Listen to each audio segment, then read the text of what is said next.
What's up guys, in this video I'm gonna show you how to request a trade in Madden 26 Superstar mode. If you want to force trades, the game doesn't let you do it whenever you want. The whole system is locked behind your influence and most of that comes from your agent. So instead of looking for a trade button in the menus, you have to build up your influence first.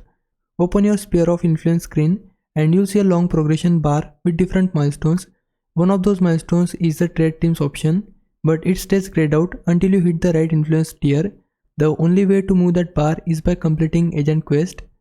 Head over to your quest tab, select the agent section and you'll see a list of tasks.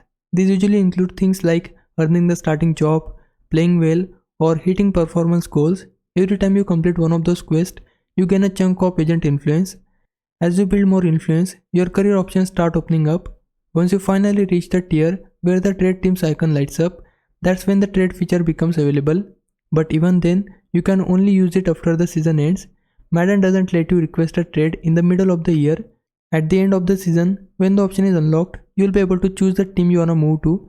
Your agent will handle the process and you'll load into the next season wearing new colors. Just remember, switching teams means new playbooks, new coaches, and possibly fighting your way back up the depth chart. But the steps stay the same. Complete agent quest, build your influence, unlock the trade team's milestone, and request a trade once the season wraps up. Hope this helps. If it did, please like this video and subscribe my channel. For now, thanks for watching. Bye bye.